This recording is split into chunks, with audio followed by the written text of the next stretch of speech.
Muy bien, aquí tenemos el ejercicio práctico número 2, en el que vamos a tratar sobre diseño de losas y sobre coeficiente de balasto. Ahí les coloco en el objetivo de la actividad que deben razonar sobre los aspectos relevantes que le dificulten el cálculo y cómo resolverlos. Como siempre tienen que tratar de pensar, salirse de lo convencional y aplicar los conocimientos que tienen y los que están adquiriendo en las distintas etapas de la ingeniería de diseño. El primer caso, disculpen, se tiene un diseño de una fundación para una chimenea que tiene ese esquema que estamos viendo allí a la izquierda en planta y una elevación de la misma.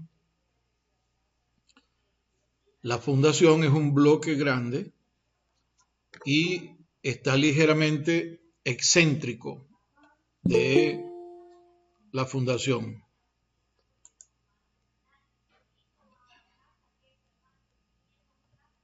Esperen un momento que tengo que... Como mencionaba, la fundación es un bloque y la chimenea es algo excéntrica en la dirección X, como se muestra abajo.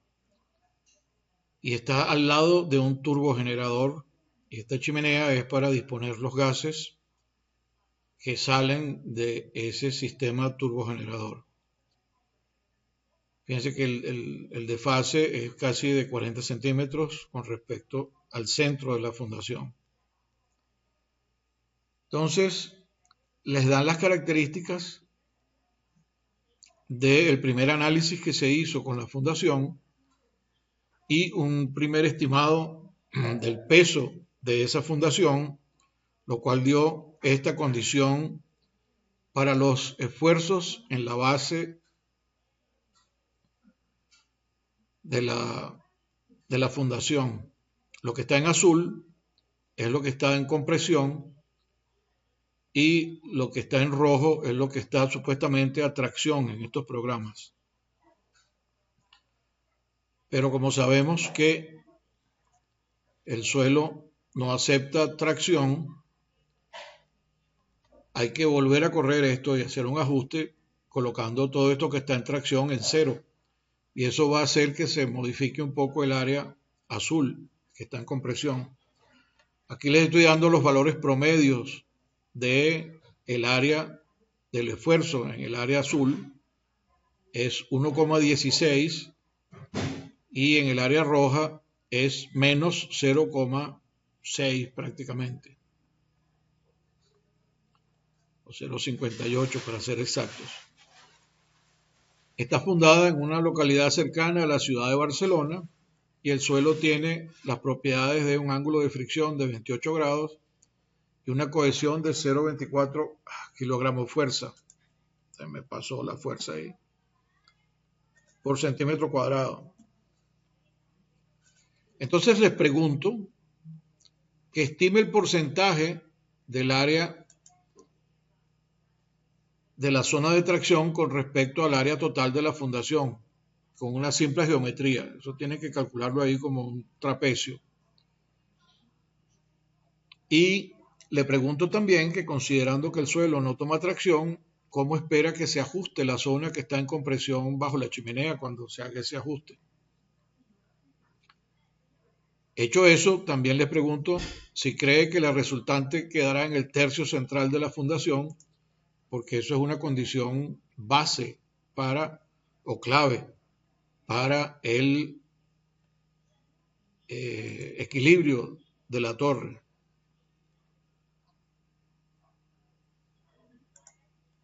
Similarmente, les preguntamos si usted estima que el efecto de la combinación de cargas, o sea, estimado que el efecto de la combinación de cargas más desfavorables, en este caso particular, representa un aumento de 3,7 veces las cargas de servicio, Entonces se les pide que con ese dato y lo que estábamos dando anteriormente, estime el peso de la chimenea para la cual fue diseñada en esta fase la fundación. Después le preguntamos si le parece adecuado ese valor del área que se está levantando con relación a lo que puede ser el volcamiento. Deben hacer un análisis con relación a eso. Luego se les pide que estime el factor de seguridad al deslizamiento con esa fórmula que está aquí, que es una fórmula básica que es el coeficiente de fricción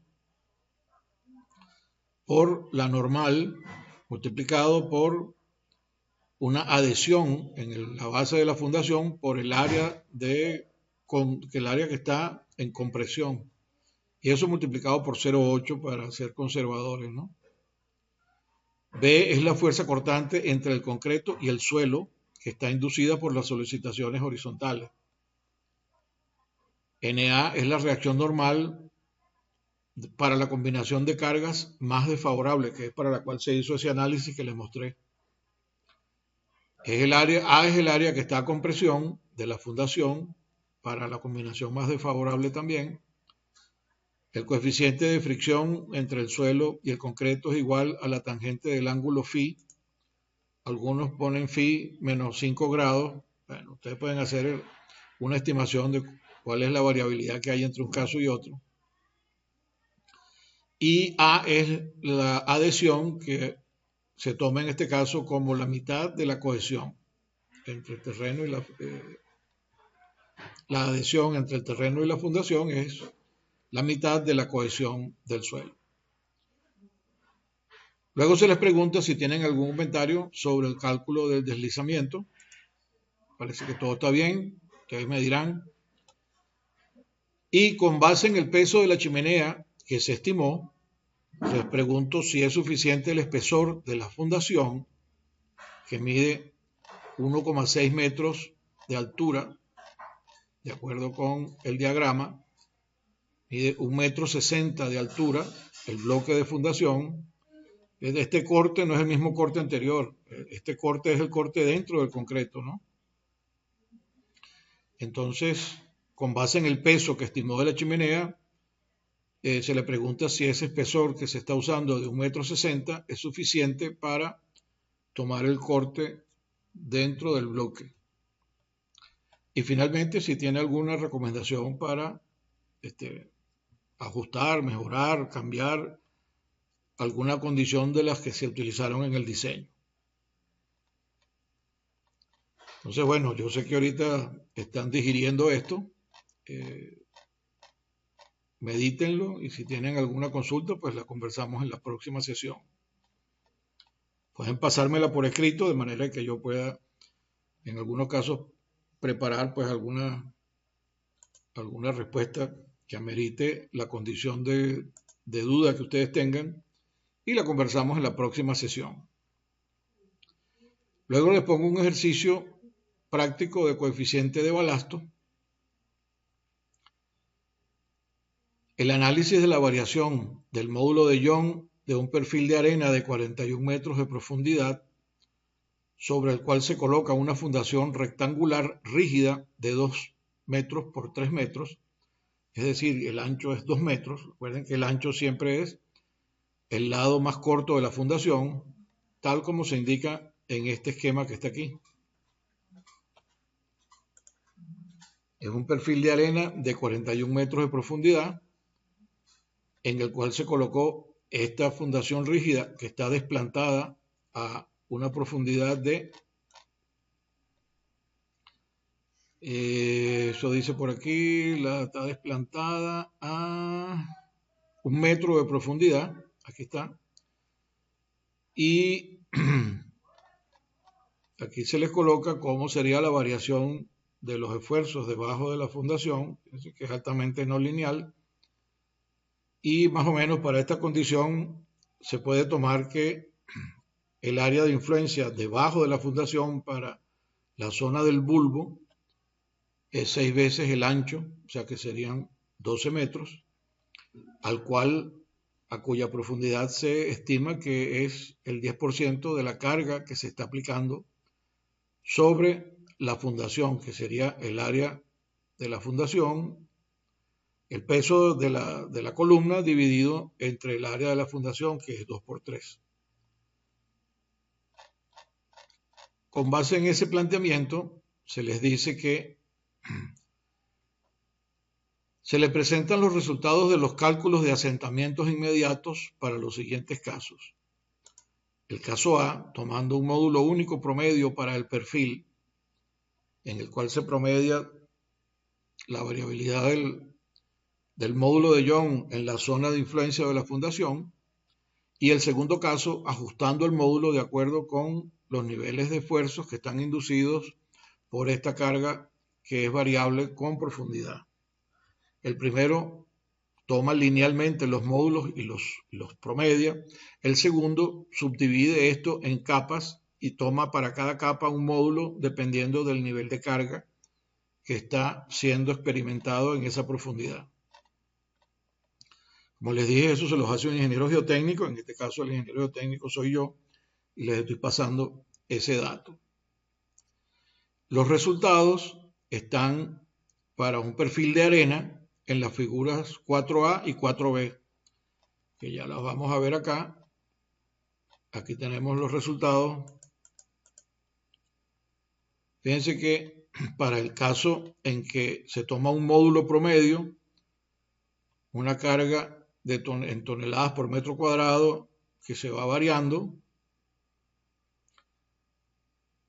los resultados de los cálculos de asentamiento dan este comportamiento lineal, y cuando uno toma los valores de los esfuerzos que se inducen debajo de la fundación para los mismos niveles de carga, se obtienen otros valores de asentamiento. Fíjense bien que, por ejemplo, para una carga de 70 toneladas, en este caso el asentamiento da que es aproximadamente 2,5 centímetros, eso no es en metro, perdón, eso no es profundidad, Dios mío, esto es un error también. Esto es asentamiento, disculpen eso, esto es asentamiento en centímetros, tengo que corregir esto. Y en este segundo caso, para esa misma carga de 70 toneladas, el asentamiento es menos de alrededor de 1,8. Fíjense la diferencia, que hay casi 7 centímetros, 0,7 centímetros de diferencia entre un cálculo y otro. Fíjense que en este caso la respuesta no es totalmente lineal, es más bien una curva polinómica en este caso, y en este primer caso sí es una curva totalmente lineal. Entonces se les pide que para esa condición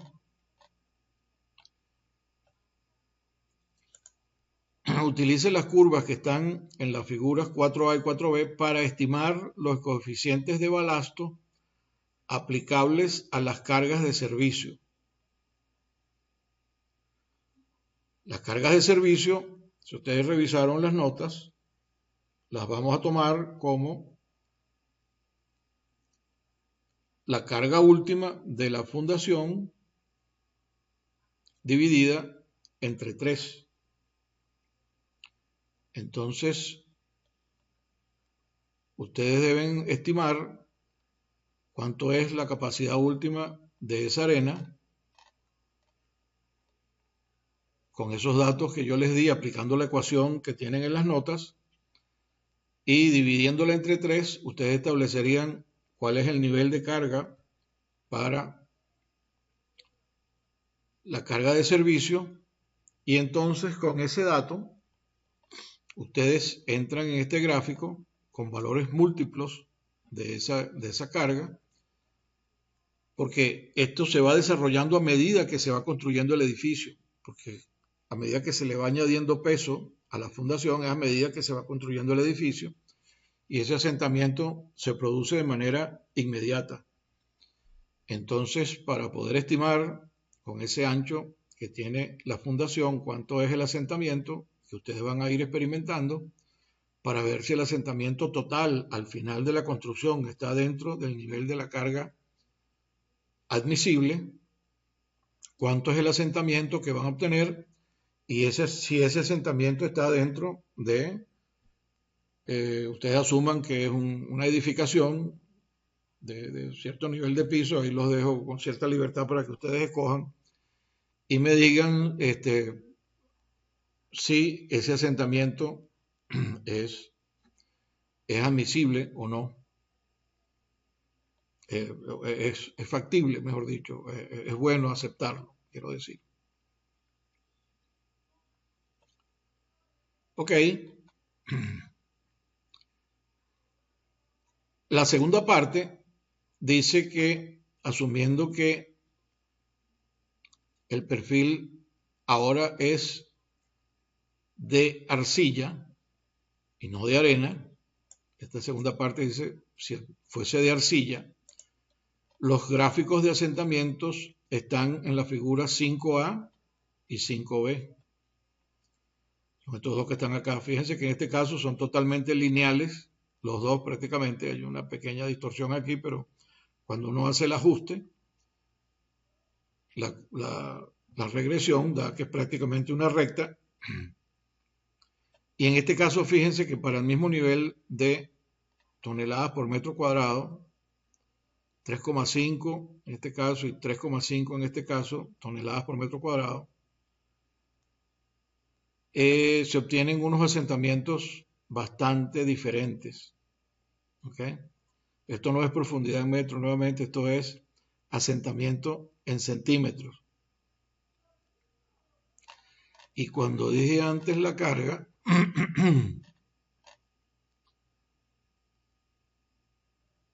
70 toneladas por metro cuadrado, y en este caso la carga está en toneladas por metro cuadrado. No, aquí debe haber un error. Tengo que revisar esto. Discúlpenme nuevamente que por estar ocupado en otra cosa, no revisé bien los valores de las unidades y esto no puede ser compatible, pues, porque tengo que revisar esto bien. Pero en todo caso, la filosofía de lo que va a ser el ejercicio es que vuelvan a calcular los módulos, los coeficientes de balasto para este caso y los comparen con los que tienen de el perfil de arena y entonces concluyan de allí cuál condición es más desfavorable si ustedes estuvieran enfrentando una situación en la que tienen que fundar en un suelo o en otro. Y la pregunta fundamental aquí es si la edificación queda con una fundación localizada en la zona, vamos a suponer que el sitio tiene una variabilidad espacial de tal manera que una zona de la fundación, de la edificación queda en el perfil de arena y la otra zona de la edificación queda en el perfil de arcilla. Entonces, comparando los dos asentamientos inmediatos, ustedes pueden observar si van a tener un asentamiento diferencial. Y esta es la última parte clave del ejercicio. Pues, ¿sí? Si se diera una condición como esa, en la que tienen una fundación de la edificación en un tipo de perfil y otra en otro tipo de perfil, vamos a suponer con los mismos niveles de carga, entonces, ¿cuánto sería el asentamiento diferencial que van a experimentar? Y ahí sí pueden entonces establecer si ese nivel de asentamiento diferencial por el ángulo que van a tener entre los dos puntos de la edificación, la distorsión angular, es aceptable o no para una edificación y de qué tipo sería. ¿Ok? Pero entonces permítanme que yo vuelva a revisar estas unidades y a corregir esto. Cada vez que lo reviso encuentro una cosa extraña. Para que ustedes puedan trabajar bien. Entonces, la pregunta principal ya está hecha, cuál sería la diferencia del asentamiento diferencial. Y después les vuelvo a preguntar, ahora imagínense que ahora usted va a colocar una fundación flexible, no una fundación rígida, va a trabajar con una losa que fuese un tanto más grande. Entonces usted estimaría el coeficiente de balasto de la misma manera que estamos estimándolo en este caso, y haga alguna consideración con relación a eso, ¿no? ¿Cómo sería el cambio en el coeficiente de balasto que usted va a usar allí?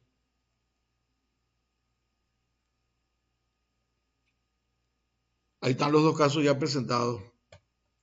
Eh, ¿Tienen alguna observación, algún detalle que quieran aclarar?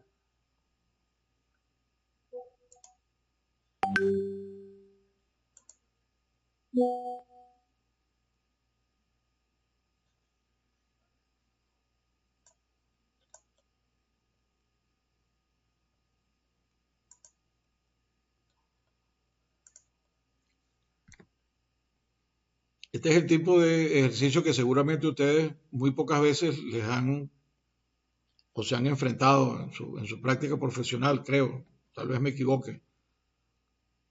¿Tienen experiencias con algunos casos similares a estos que estamos planteando?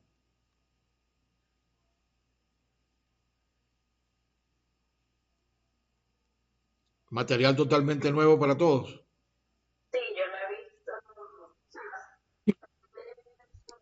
Sí, yo no he visto, o sea, normalmente ya viene todo pues diseñado según el tipo de suelo. Ahorita me imagino que la idea es analizar Sí, las básicamente dos porque diferencias, lo que en vamos a algún momento encontrar. de su carrera ustedes van a dejar de ser un simple calculista y van a empezar a tomar decisiones con relación al diseño, tomando puestos cada vez gerenciales y de manager, de gerente, con más importancia. Y usted es el responsable de que, no importa que lo haya hecho, quien lo haya hecho, usted es el responsable de decir si eso está bien o si está mal. Entonces, en el primer caso, usted tiene que tener algunos elementos en su mente de cómo hacer un chequeo rápido de las cosas que le está pasando el ingeniero de fundaciones, que en un caso como este segundo caso que estamos analizando, viene más de un ingeniero geotécnico, pero en el primer caso es combinado. Tiene aspectos de geotecnia y también de ingeniería estructural, porque el corte en esa losa rígida, ustedes tienen que verificar de alguna manera si lo que les pasen está dentro de lo que se espera. ¿Estamos de acuerdo?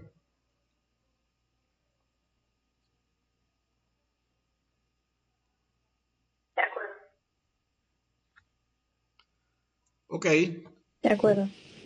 Con relación al material que tenían para la sesión de hoy, que tiene que ver con pilotes, tuvieron chance de revisarlo, me imagino.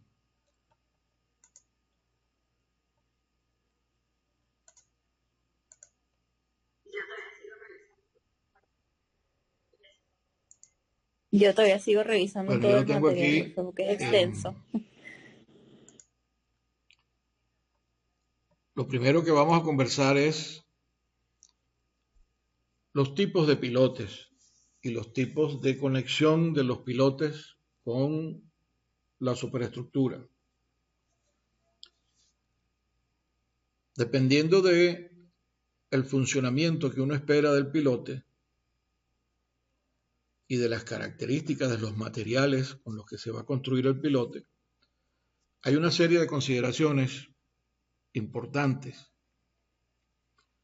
porque los pilotes pueden ser, como dice el profesor Das aquí en esta lámina, pueden ser de acero, de concreto o de madera.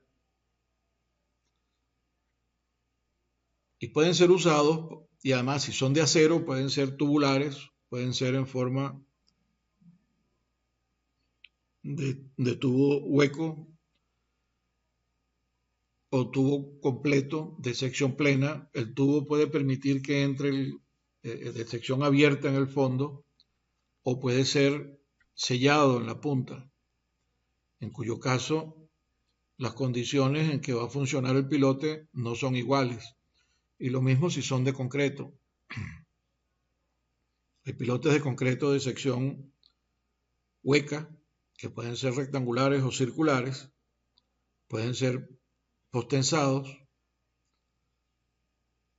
o pueden ser de sección completa, reforzados o sin reforzar, y pueden ser también de concreto pobre. Y ya vamos a dar las condiciones en las que eso se puede dar. En general los pilotes, disculpen, se utilizan cuando ya no hay posibilidad de hacer fundaciones superficiales, bien sea de tipo zapatas, aisladas, combinadas o losas, porque los pilotes son mucho más costosos y requieren mucho más equipo. Entonces, en general, la solución de pilotes es la última que debemos explorar. Aplican cuando los suelos son altamente compresibles o demasiado débiles, y cuando hay cargas horizontales también que el suelo no pueda controlar por sí mismo. Entonces lo ayudamos colocando pilotes, de tal manera que dependiendo del perfil geotécnico y de las condiciones de carga que vamos a tener, entonces se toman soluciones que varían, tales como las que estamos presentando acá. Un caso interesante es este de suelos expansivos, que lo quiero decir de una vez, porque cuando trabaja un pilote siempre se desarrolla vamos a poner aquí una fuerza que resiste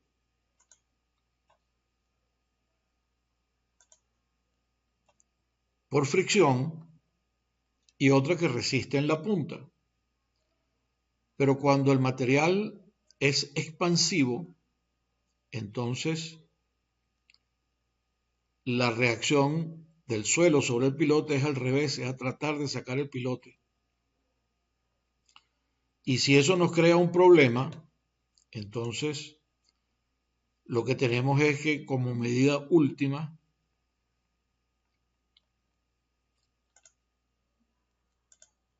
aislar completamente el pilote para que esa arcilla no eleve el pilote. Y esto es tomado aquí de la zona de Falcón, que aparece en el libro de Lamb y Whitman de 1969, el libro de mecánica de suelos, una edificación en coro, y entonces se fundó sobre pilotes. El material es altamente expansivo y se separaron los pilotes del terreno con una camisa metálica, de manera de que si el suelo se expande, mueve la camisa, pero no mueve el pilote, y la camisa es libre de moverse. Y la zona que se va a expandir es la zona que está en contacto con el agua, que generalmente es la zona superior, o si hay variación en el nivel freático del área, entonces donde el nivel freático aumenta, entonces va a haber ese efecto de expansión del suelo que está en contacto con el agua nueva. Entonces, el corolario de lo que les estoy comentando es que cuando tengan un problema que implique de alguna forma que puede haber una solicitación en sentido contrario a la acción normal del suelo, que es tener una fricción en sentido contrario del desplazamiento del pilote, Si hay un suelo expansivo, él va a actuar entonces levantando el pilote. Y eso es lo que tenemos que evitar. Aquí está otra lámina en donde tenemos diferentes formas de pilote dependiendo de la forma como son construidos. Pueden ser escalonados, pueden ser lisos y con ancho variable, pueden ser rellenos y con la punta expandida. Esto los llaman pilotes tipo Frankie generalmente. Pueden ser circulares de sección uniforme.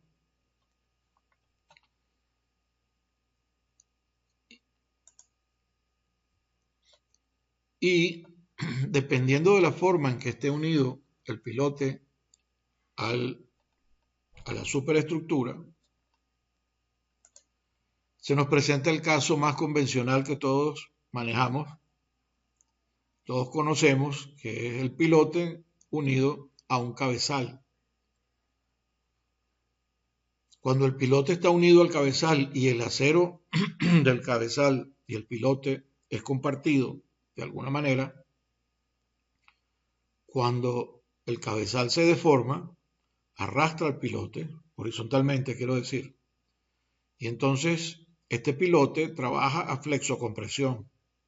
Tiene la carga axial más la carga de desplazamiento horizontal, que puede ser inducida por un momento o por una fuerza cortante importante. Y si el suelo no es capaz de resistir eso con su resistencia pasiva, entonces se va a desplazar el elemento y va a someter el pilote a flexocompresión. En ese caso, el suelo reacciona contra el pilote también y se desarrollan unos casos que vamos a ver más adelante de cómo se pueden calcular esas cargas horizontales sobre el pilote.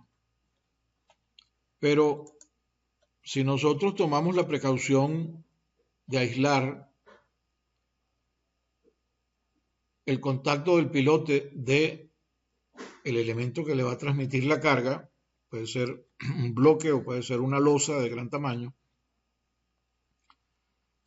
entonces podemos generar una condición en la que este colchón que está aquí, que hemos colocado en amarillo, que generalmente se pone de material granular, se desplace junto con el elemento de bloque que está encima de los pilotes y se deforme de tal manera que él amortigua todo esos esfuerzos horizontales que se iban a transmitir a los pilotes y no hay cargas sobre los pilotes horizontales. Entonces, en este caso, los pilotes se llaman de solo carga axial y no de flexocompresión.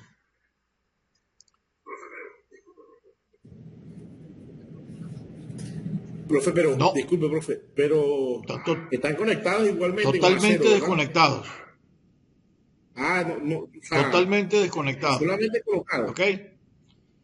Y así era como construían, No se por ejemplo, conectan. los castillos en la época medieval y en la época del Renacimiento, cuando aprendieron a hincar pilotes en terrenos malos. Los pilotes eran de madera, cortaban un árbol y lo enterraban, y luego ponían unas losas encima de eso con material que permitía el deslizamiento. De esa forma, la madera nunca queda unida al bloque ese de piedra que le ponían encima. Entonces, eso lo ¿Y vamos a ese hablar material después. de qué, profe? Vamos con calma. ¿Qué granulometría? Eso no debe ser lo que nos ocupa antes. Ahorita estamos hablando del concepto, ¿no? Entonces, conceptualmente podemos generar ese estrato intermedio de arena o grava con un espesor suficiente, eso hay que calcularlo, y tiene que tener una gradación que puede ser uniforme o puede ser bien gradado, preferiblemente bien gradado, suficientemente bien gradado, de tal manera que eso se desplace sin arrastrar a los pilotes. Ustedes me dirán seguramente que eso le parece fantasía, ¿no? Pero caramba que no puse esa lámina aquí. Estoy realmente en la clase de hoy un poco... permítame que voy a buscar un momento la lámina de un caso real en donde eso se aplica.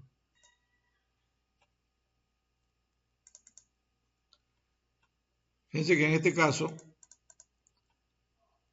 se construyó una pila de puente sobre material gravoso, una grava, y se colocaron pilotes de tubo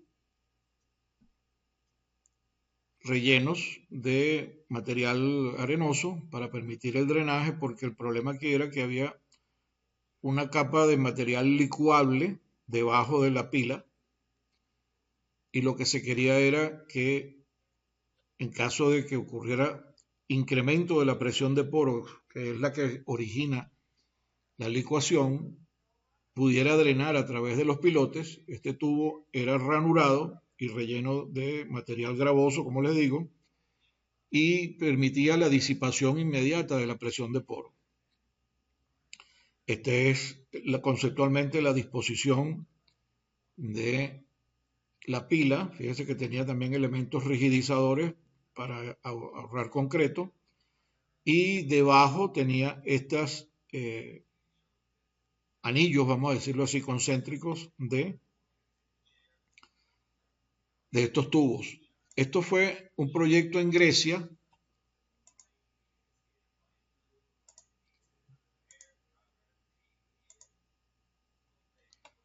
aquí en el paso entre el Peloponeso y la Grecia continental, porque el único paso por aquí es por el estrecho de Corinto, ¿no?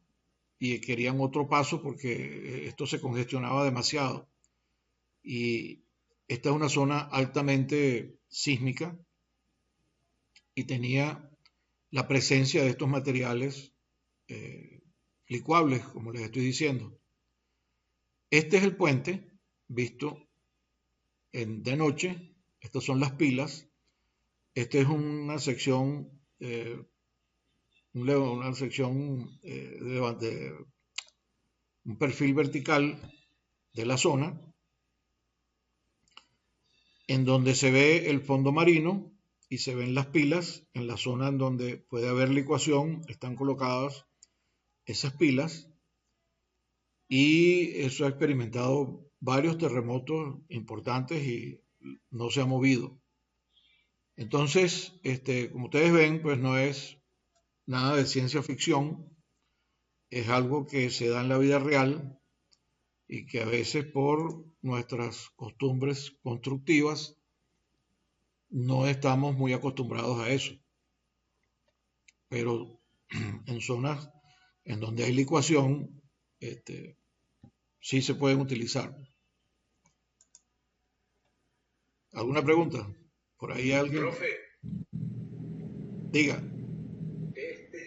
Profe, o sea, si tenemos esa cantidad de pilotes, así como tenían en la representación ahí, podríamos decir que toda esa placa era como un disipador de energía. O sea, que era algo antisísmico, porque como no tiene continuidad de las cabillas, esa capa de piedra o de grava Exactamente. hace de manera como un disipador de energía Tú antisísmica. tienes una reacción si tienes rigidez. Si tú permites el desplazamiento, entonces tú estás eliminando la causa de la potencial reacción, porque no estás permitiendo que la rigidez relativa de un material contra otro haga una reacción importante allí. Entonces por eso se pone ese colchón, para que él actúe como un disipador de energía y evite que los pilotes trabajen a flexocompresión.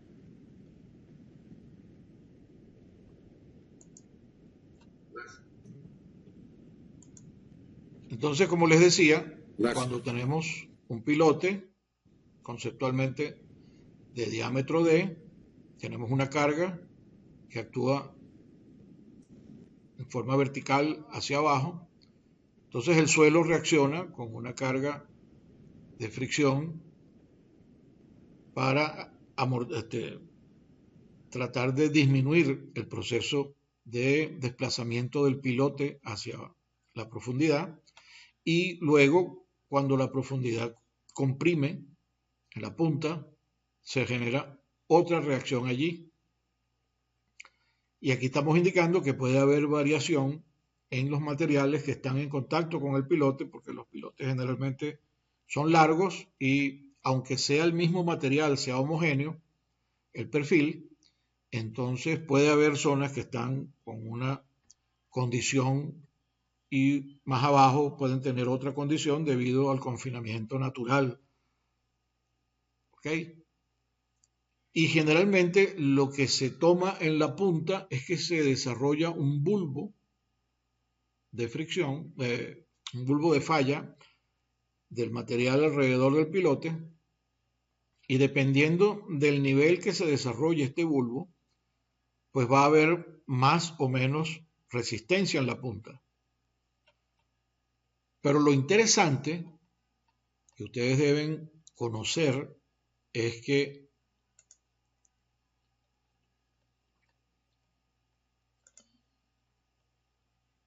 cuando un pilote comienza a trabajar es porque se está desplazando. Si el pilote no se desplaza, no hay entonces fuerza de reacción. Y la fuerza de reacción, como les dije, es la fricción y la punta. Aquí se ha puesto esquemáticamente cómo se desarrollan esas dos fuerzas. Lo primero que empieza a desarrollarse es la fricción. Y ya vamos a ver unos trabajos que hicieron los profesores Rich y O'Neill, en donde tienen unas recomendaciones muy buenas que se utilizan en la norma API RP2A, que es la norma de costa afuera, para estructuras costa afuera. Y una vez que se desarrolla toda la fricción, o casi toda la fricción, empieza a desarrollarse la punta. A veces nos transmiten la idea de que el pilote trabaja más por punta que por fricción, y es todo lo contrario. De acuerdo con el trabajo de, primero, los profesores Mansur y Hunter, tenemos un pilote que mide 16,8 metros, en este caso ellos lo instrumentaron y fueron colocando carga en el tope del pilote, y colocaron celdas de carga a distintas profundidades para ver cuánto tomaba de fricción y cuánto tomaba de carga axial o en la punta. Y lo que encontraron es que dependía del desplazamiento que iba teniendo el pilote, como yo les he mencionado. Y esta es la curva total de carga contra asentamiento. A medida que se iba aumentando la carga, esta carga, si es en kilonewton, pues es la carga sobre la columna, sobre la cabeza del pilote, carga axial. Y fíjense que a medida que el pilote va tomando más carga, él se va desplazando más y más. Esto es un desplazamiento en milímetros. De tal manera que cuando el pilote se ha sentado aproximadamente unos 10 centímetros, la carga, 10, 11 centímetros, la carga es alrededor de 1600 kilonewton. Y eso lo podemos ver acá. Cuando la carga es 1600 kilonewton, el desplazamiento del pilote era de 11 milímetros. Lo tomamos de aquí. Pero a medida que ellos tomaron mediciones, a medida que iban aumentando la carga, de tal manera que cuando la carga era de 800 kilonewton en el tope del pilote, el asentamiento era prácticamente de 2,5 milímetros. Y en el tope del pilote, pero la carga para ese mismo desplazamiento a lo largo del pilote era mucho menor y en la punta era de aproximadamente 100 o menos kilonewton. Es decir, del total de carga que está tomando el pilote de 800 kilonewton, solamente 100 o menos estaban siendo tomados por la punta. Los otros 700 estaban distribuidos a lo largo del pilote, pero noten que no era uniforme. Había más carga en la parte superior del pilote y a medida que profundizábamos, la carga disminuía. Yo quiero que ustedes piensen con relación a esto y conversemos la próxima sesión con relación a este detalle. Para el momento en que la carga en el tope del pilote era de 1200 kilonewton, tenía un desplazamiento de aproximadamente 5 milímetros, como tenemos acá. Y nuevamente, la carga era una distribución más o menos hiperbólica, y cuando era de 1200 en el tope, en la punta apenas llegaba a unos cerca de 350, 400 kilonewton. Finalmente, cuando teníamos 1600, o tenían ellos 1600 kilonewton en el tope, la carga en la punta era un poquitico más de 400 kilonewton y el resto de la carga estaba distribuida en el pilote. Con base en muchas mediciones que realizaron en otros experimentos, en otros trabajos, los profesores Rees y O'Neill llegaron a estas curvas normalizadas que vemos acá. Voy a ponerlas un poco más grandes para que se vea mejor. Esta curva que tenemos a la derecha, este eje, el eje de las abscisas, es el asentamiento normalizado por el diámetro del pilote. Y en la carga, en el eje vertical, el eje de las ordenadas, tenemos la fracción de la carga o de la capacidad de fricción con respecto a la capacidad total de fricción. De tal manera que cuando se vence toda la fricción, el valor es 1.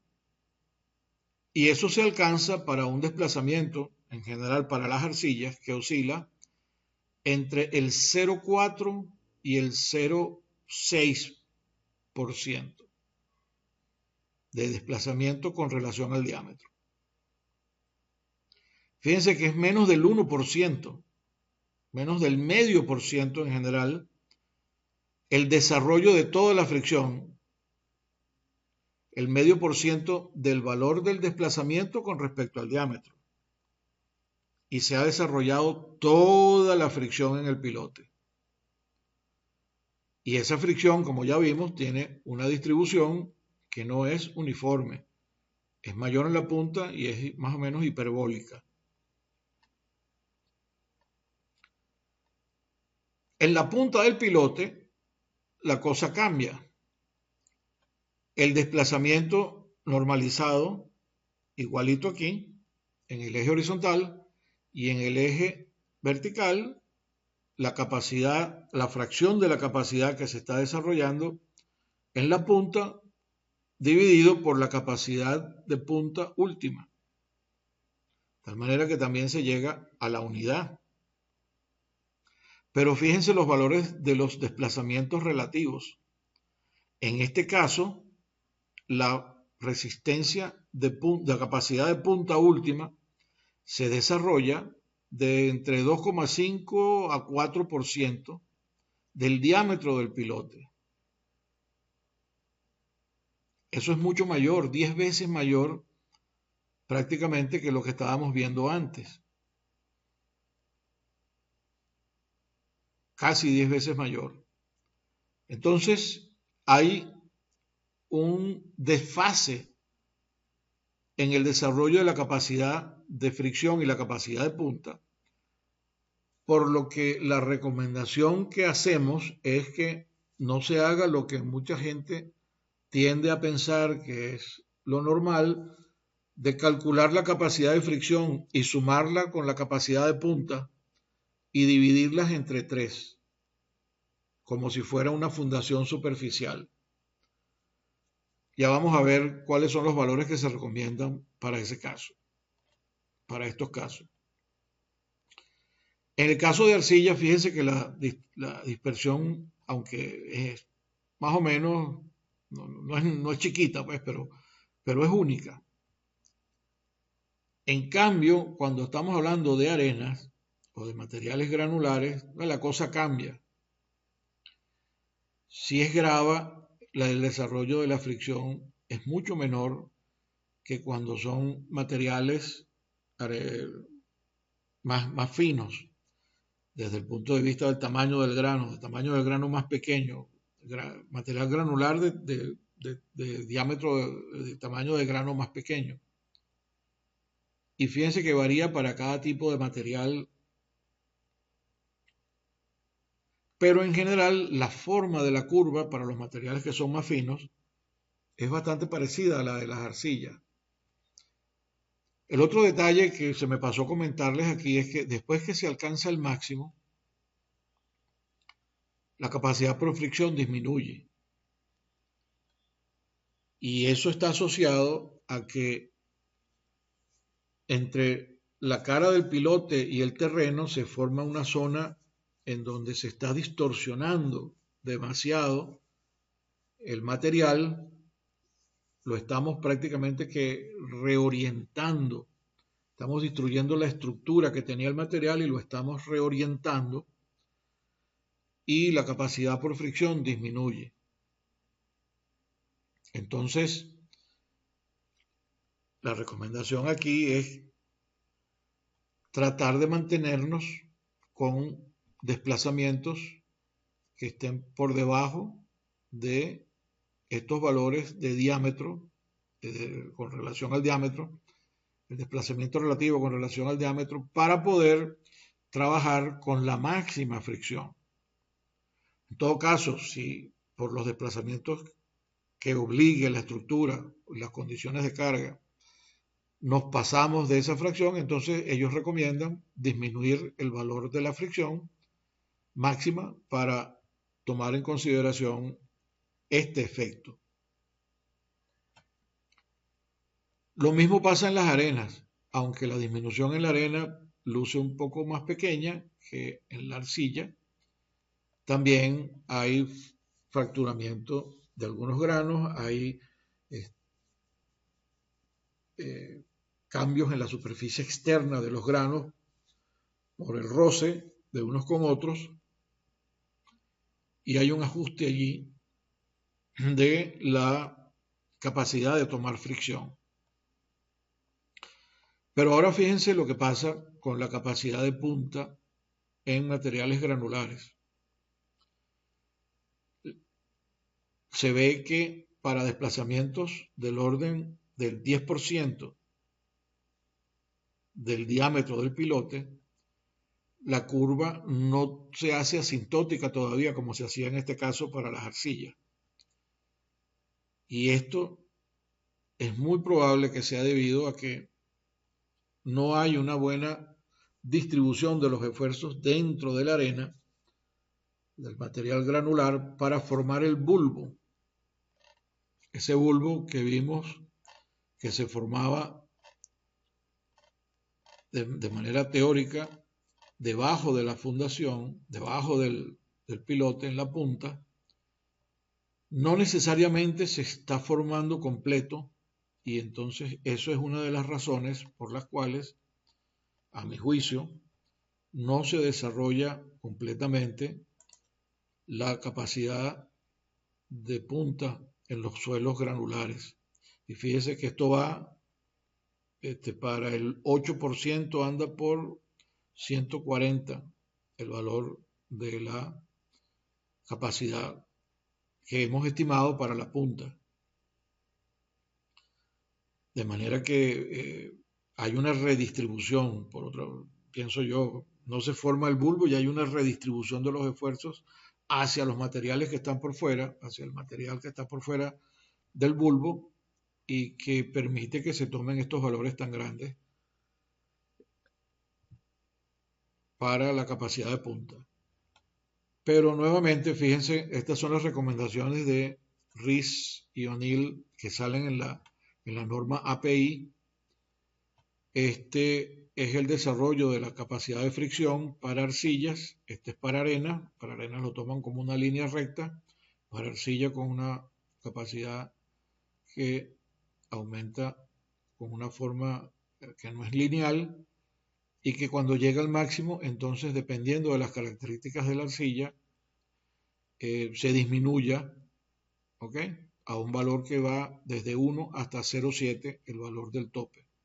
Esto, como les digo, esto es más trabajo para el geotécnico, pero yo considero que ustedes deben entender y saber de qué se trata esto, porque después pueden llegar y los marean en una reunión o en unos cálculos y ustedes no tienen idea de lo que puede estar pasando entre el suelo y el pilote.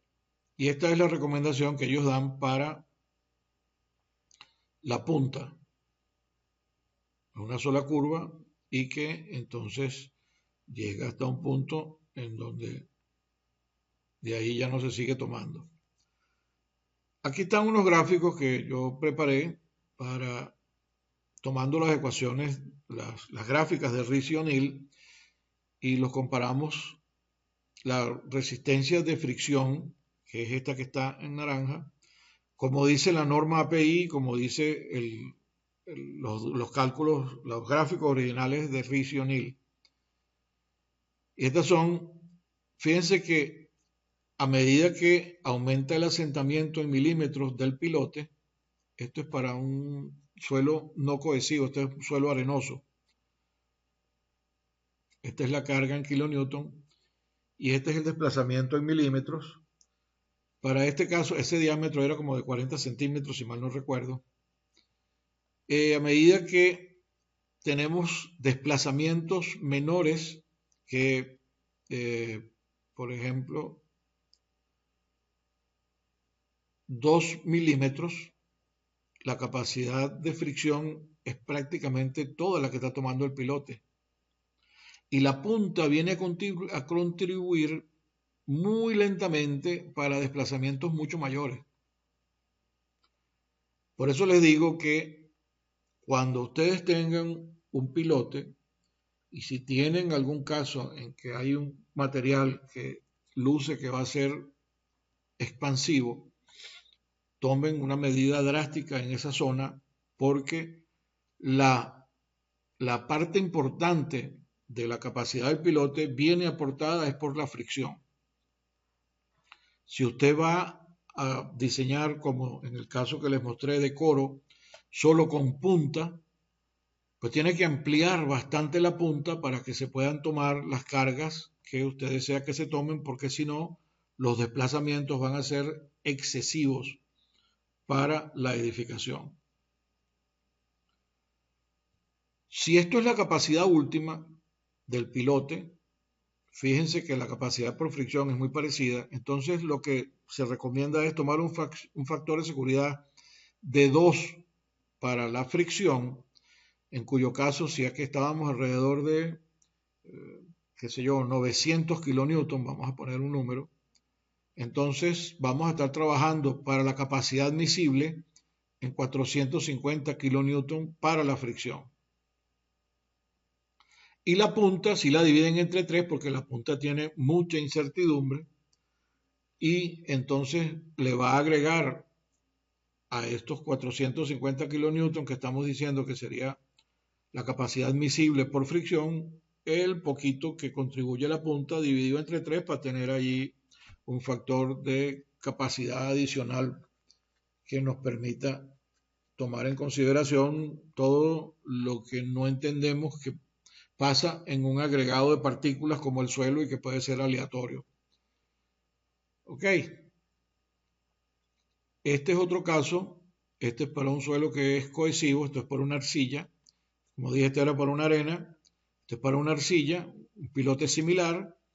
Nuevamente vemos que las capacidades de fricción son las que controlan, bien sea por la curva de la API o bien sea por las recomendaciones directas de los gráficos de Rice y O'Neill.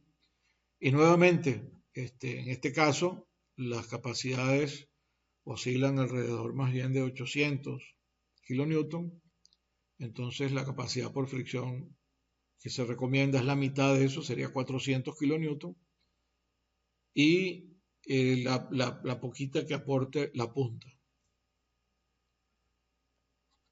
¿Tienen algún comentario con relación a eso?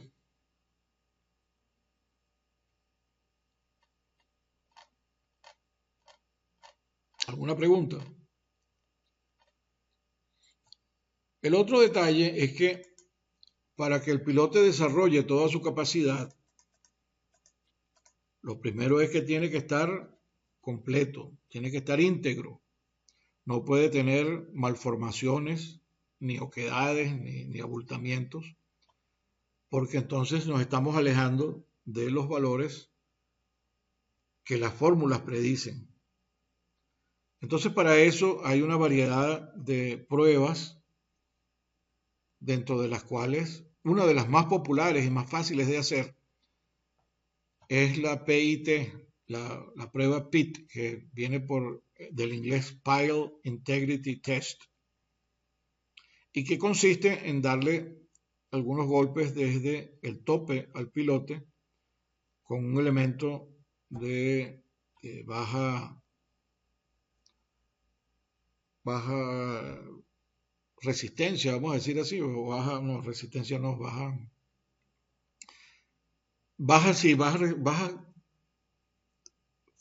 fuerza pequeña con relación a la fuerza que puede tomar el pilote, generando una onda de compresión, que es una onda sónica, y dependiendo entonces del cálculo que uno haga, el tiempo que le toma en llegar a la punta y regresar, se puede detectar dónde pueden estar localizadas estas anomalías si uno da los golpes no en un solo sitio, sino en varios puntos alrededor de la periferia del pilote y en el centro o en otro círculo concéntrico para poder abordar casos como este, porque en el primer caso, si es una anomalía que va a través de todo el pilote, sí lo detectaríamos en un solo sitio, pero si es algo que está en un lado y no está, digamos, completo el pilote con la anomalía, podríamos tener el caso de que la onda pasa y regresa y estamos pensando que el pilote está bueno cuando realmente está malo. ¿Ven? Y el caso de los abultamientos, que no son tan graves en realidad con relación a la capacidad del pilote, pero sí tienen otras implicaciones en la construcción, porque entonces aquí vas a gastar más concreto y esto puede también cambiar la capacidad del pilote. En este caso puede ser que aumente la capacidad del pilote con relación a la capacidad original de diseño. Hay varias pruebas adicionales a esta que les estoy diciendo, es la prueba de cross-hole, que se tiene que realizar a diferentes profundidades para poder detectar anomalías dentro del pilote. En ese caso se tienen que dejar tubos dentro de la masa del pilote. Le agradezco que el que tiene el pilote, el pilote no, el micrófono abierto lo cierre, por favor. Gracias. Hay que dejar tubos para entonces emitir una onda aquí y que viaje hasta el otro lado y hacerlo a varias profundidades para tratar de detectar anomalías que puedan estar presentes en el pilote. Esta es otra variedad. ¿Cuáles son los casos que se pueden presentar allí? Entonces aquí viene la interpretación del ensayo de prueba acústica, PIT, y que generalmente hacen ingenieros geofísicos o ingenieros geotécnicos que están entrenados pero esto generalmente lo hacen los ingenieros geofísicos. Y el ingeniero geofísico se basa mucho en lo que le están diciendo sus ondas. Y cuando la onda tiene una forma particular, yo no las he puesto aquí para no enredarlo, porque eso tampoco yo soy muy especialista, pero cuando ellos detectan una malformación, digamos una forma de la onda irregular que pueden interpretar como un abultamiento, hay que verificar bien desde el punto de vista del confinamiento del pilote qué es lo que está pasando. Porque fíjense en este caso, estos son casos reales que les estoy trayendo aquí. El geofísico, por la forma de la onda, detecta que hay o puede haber un potencial abultamiento, hay una anomalía y puede ser por un abultamiento en el diámetro del pilote. Pero cuando colocamos aquí el número de golpes del ensayo SPT, o puede ser la resistencia de punta del cono, lo que notamos es que la parte superior, en donde primero notaba un ensañamiento, había una reducción parcial del confinamiento del suelo sobre el pilote. La resistencia del suelo era menor y entonces el confinamiento del suelo sobre el pilote es menor. Luego aumenta y pasa a un número muy grande, más de 100 golpes para penetrar 30 centímetros, que es el ensayo SPT. Y luego es este punto en donde comienza el potencial abultamiento, lo que detectamos es que hay una reducción importante del número de golpes en ese estrato de suelo. Luego viene otra vez otro incremento importante de la resistencia a la penetración del suelo y entonces vuelve a constituirse las ondas, vuelven a tener un comportamiento más parecido a lo que tenían en la parte superior, con unas variaciones, porque aquí se ve que de algún momento hubo una reducción y una ampliación otra vez, o un aumento, quiero decir, del número de golpes, con lo cual cambió la resistencia, la capacidad, la resistencia del suelo con el confinamiento sobre el pilote. Ahora, ¿por qué es esto? Esto se debe a que la onda que viaja por el pilote es una onda de compresión y las ondas de compresión trabajan con el módulo de confinamiento sin desplazamiento horizontal, el módulo confinado, por decirlo así. Entonces esa onda es muy sensible al cambio de confinamiento horizontal que tenga el pilote. En otras palabras, también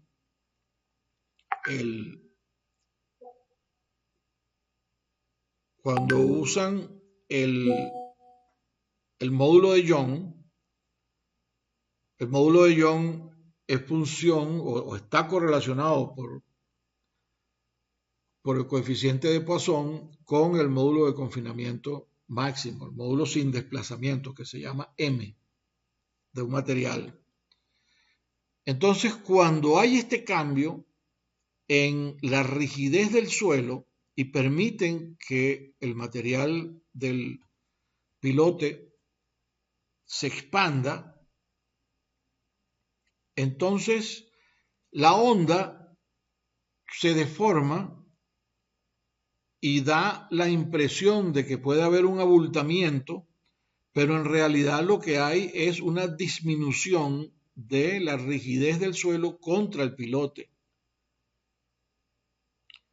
Y eso es lo que hace que el ingeniero geofísico interprete que hay un abultamiento potencial, Pero si nosotros verificamos con esto, con cómo está la rigidez del suelo alrededor del pilote, podemos entonces descartar la posibilidad de que el pilote esté mal construido. Para eso también es conveniente que cuando se está vaciando se lleve un conteo, por más rudimentario que se pueda, que sea, de la cantidad o el consumo de concreto con la profundidad del pilote, porque de esa manera se puede corroborar que el volumen del pilote no ha variado significativamente porque no ha consumido mucho más concreto. Y esto nos tocó verificarlo en sitio, pues, y descartar la posibilidad de que el pilote estuviera mal construido. El otro caso que se puede presentar es si el suelo en la zona superior no era suficientemente competente, sino que iba aumentando progresivamente con la profundidad. Entonces el ingeniero geofísico va a interpretar que el pilote, el diámetro, se está reduciendo con la profundidad un poco. Y cuando se alcanza esta zona, en donde el suelo tiene mucho más resistencia, él lo va a tomar como un estrangulamiento en el pilote, porque viene de una zona de alta compresión a una zona de baja compresión lateral otra vez. Y eso lo toma entonces como una pequeña expansión y un estrangulamiento en el pilote. Y este caso sí es más serio,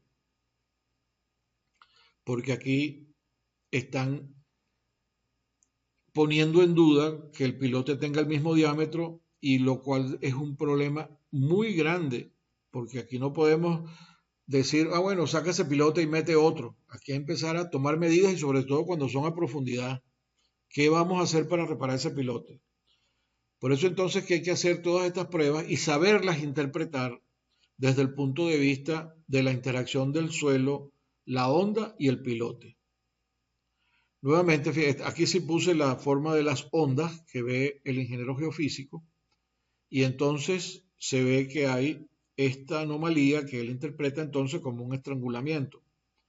Pero resulta que cuando vemos el perfil de resistencia lateral del suelo alrededor del pilote, resistencia lateral no, sino de resistencia a la penetración, que es un reflejo del confinamiento que está haciendo el pilote, el suelo sobre el pilote, vemos claramente que viene de una zona que es relativamente débil a una que tiene mucho más resistencia, luego vuelve a bajar y después vuelve a subir. Entonces, este estrangulamiento no se debe a que hay este potencial estrangulamiento, no es real, lo que quiero decir, sino que se debe a un cambio brusco del confinamiento alrededor del pilote.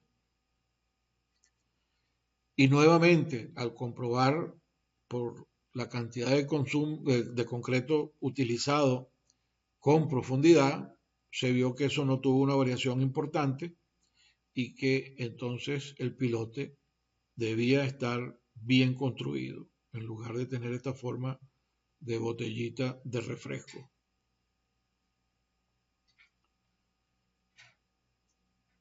Yo creo que entonces con esto podemos abrir las consultas que ustedes puedan tener con relación a este tema.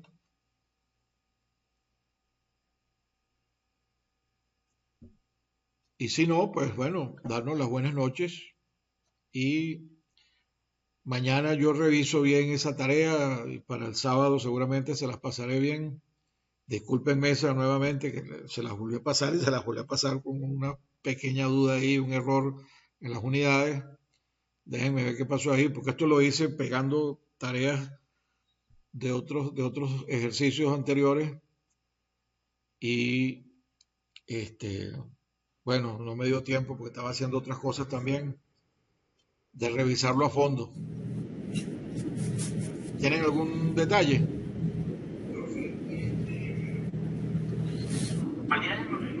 Profe,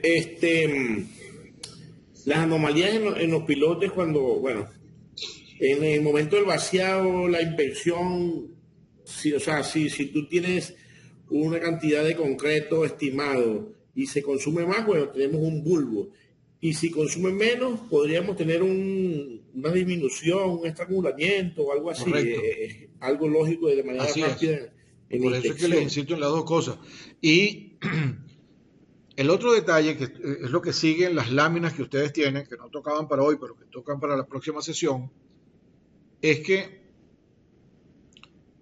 se debe tener un plan de acción previsto en el contrato para poder actuar en caso de que hayan este tipo de sospechas o para descartar que existen estas condiciones. Porque si eso no se toma en consideración y empiezan a aparecer estas dudas, se los digo por experiencia propia que las hemos vivido, entonces paran la obra porque no saben cómo actuar, tienen que ir a buscar a un potencial contratista, tienen que estar seguros de que la persona sabe hacer esas pruebas y cómo interpretarlas, que es lo peor, porque ahí es donde, si es solamente al geofísico, puede haber entonces situaciones como esta que les he estado conversando, ¿no? Que te aseguran de que eso es una anomalía de un tipo, Profe, entonces, pero sin tomar en consideración los potenciales problemas asociados con la interpretación, tales como vimos ahora, por la teoría. Dígame.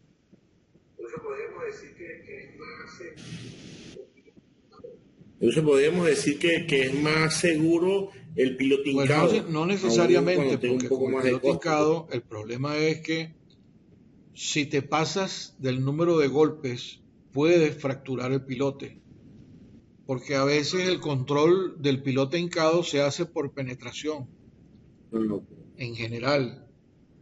Entonces, si tú necesitas alcanzar una cota y tienes preestablecido un tamaño de pilote y quieres forzar a que la cota del pilote, la cabeza del pilote llegue a cota, tú te puedes estar excediendo en la cantidad de energía que le estás metiendo al pilote y lo fracturas.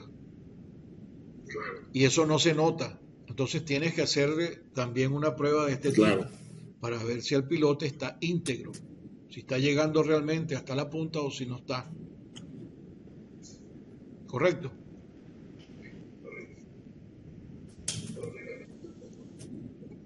correcto.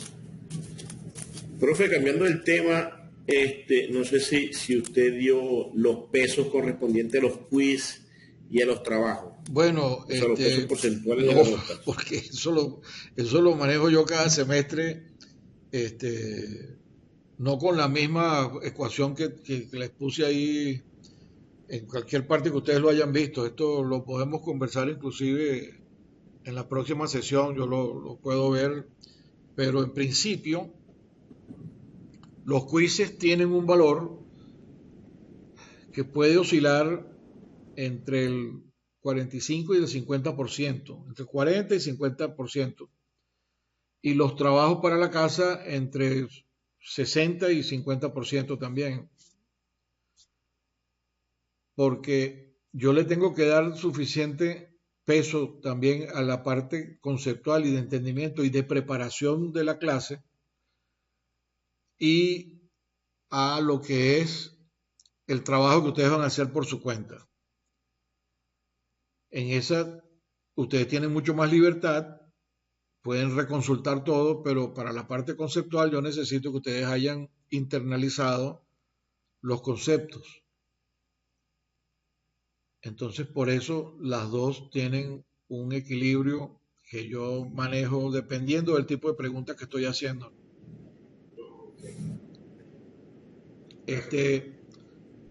Ok, Quiero hacer un comentario también con gracias, profe. relación a ese detalle. Cuando venimos a discusión a estas sesiones,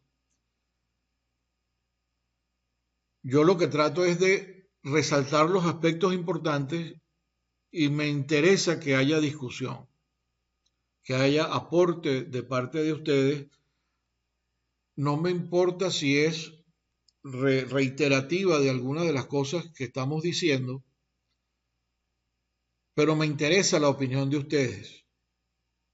Así como has participado tú y ha participado en algún momento Andrea y Vanessa en alguna ocasión, pero necesito que ustedes interactúen conmigo. Esto no es una clase pasiva en donde ustedes vienen a escuchar aquí a un tipo que me va a decir qué es lo que yo voy a hacer. No, yo vengo aquí a resaltar aspectos de interés importantes que están en un texto. Y bueno, yo sé que ustedes trabajan, pero tenemos que hacer un esfuerzo por tratar de internalizarlo. Porque en la medida que ustedes internalicen eso, como les dije en las primeras clases, es como ustedes van a desarrollar la capacidad de tener su propio juicio y de poder discutir con otras personas sobre estos temas.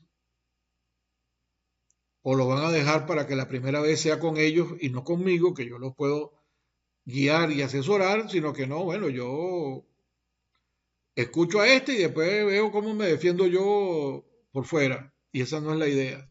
La idea es que tiene la universidad con el esquema de competencia, es que usted salga de aquí con la capacidad de aplicar lo que está aprendiendo y tenga seguridad en lo que está haciendo. Entonces, por favor, yo les agradezco que hagamos un poco más interactivas estas sesiones.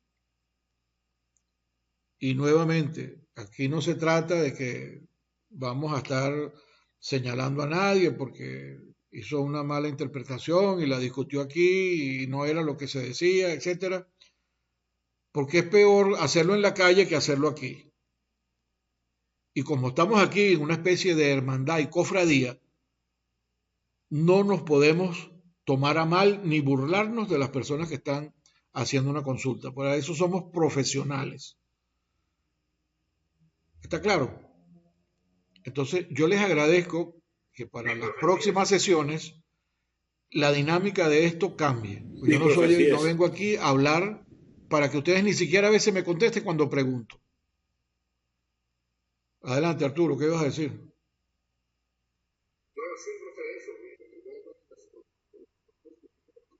No, sí, profe, eso, que tiene toda la razón. Es Sí, mejor porque si no, ¿para qué discutirlo vienen aquí, para así acá? nos Pues equivoquemos si no, que agarren afuera. el libro, se lo estudian y, bueno, después a totazo limpio con lo que les venga después, cuando han tenido la oportunidad de aprovechar la experiencia que tiene el profesor para transmitirle a ustedes, para que hagan su propio juicio. Muy bien, entonces, buenas noches.